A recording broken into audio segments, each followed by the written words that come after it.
पाणी देऊन नमस्कार कर हा सगळ्यांना. मुलीचा स्वभाव म्हणजे गरीब गायच आहे. ती रस्त्याने दिसली की लोक तिला करतात. गरीब गाय की मारकी म्हैसे कळेलच. मुलीचा अक्षर म्हणजे मोतीचे जसे प्रिंट करून गळ्यात सुद्धा घालू शकतात.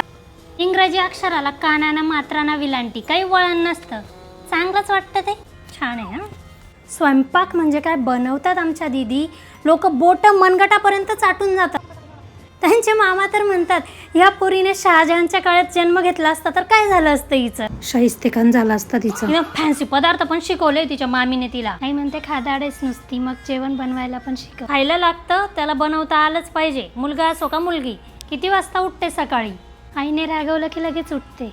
आमच्या दीदींची स्किन म्हणजे स्किन आहे. काही लावण्याची गरजच नाही.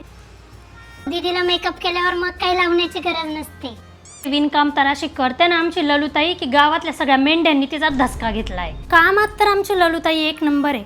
घर असं झाडते की पुसण्याची गरजच नाही. 2 महिन्यापासून घर पुसलेलं नव्हतं. तुम्ही आले म्हणून पुसलं आज. तिचे काका तर म्हणतात बापरे एवढी ते आपली पोरगी हुशार, हिला तर सासरे पाठवायचं सुद्धा मन करत नाही. म्हटलं तसं काही नाही. लोक चांगले असले की गुन्ह्याचं सोनं होतं. तनफन करेल अशी पण उलटून उत्तर नाही देत. थोडं सोनपापडी आणि गुलाबजामुन पण घ्या ना तुम्ही. मुलाने एकदा दुबईहून बकलावा आणला. तेव्हापासून सोनपापडीला रामरामच ठोकला. गाणं गाण्यात पण एक नंबर आहे आमची ललुताई. हो सगळे राग येतात मला. माझी आई तर म्हणते तिच्या नाकावरच राग असतो. बाथरूम सिंगर स्पर्धा निघाली होती ना तिथे तर तिला पाठवणार होतो आम्ही. पण म्हटलं कसं आहे ही फेमस बिमस होऊन गेली तर काय मग अरेंज मॅरेज करणार नाही म्हणून आम्ही पाठवलं. घरातल्यांना माझं इतकं कौतुक आहे हे तर माहितीच नव्हतं मला. हा तर माझंच कौतुक सोहळा आहे. उगाच घाबरत होती या कार्यक्रमाला. ललुताई पुढे पुढे ना अभ्यास तिच्या मागे मागे पळतो. एकदा पेपरला फोटो सुद्धा आला होता तिचा. हो ती रक्तदान शिबिरात बिस्किटचे पुढे वाटत होती सगळ्यांना ना. तो फोटो आहे तिचा पेपर मध्ये. आमच्या मुलाला तर 89 केटी नाही.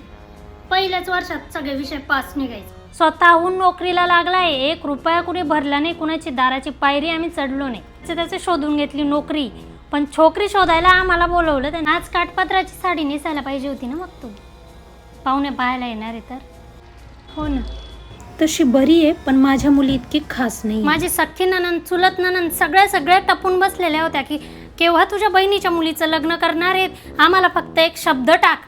एका पायावर तयार आहेत सगळे. मला कसं स्वभाव वगैरे सगळं माहिती आहे त्यांचा. म्हटलं नको. अशी तर आमची पण काही लग्न करण्याची इच्छा नव्हती. पण म्हटलं ओळखीतली आहे नात्या गोत्यातली आहे तर एक नजर मारून घेऊ जरा मुलीवर. बायोडेटामध्ये तर सगळ्या गोष्टी वाचलेल्याच आहेत. बाकी परत काय विचारायचं. मला वाटतं आता मुलाला आणि मुलीला बोलू देऊया.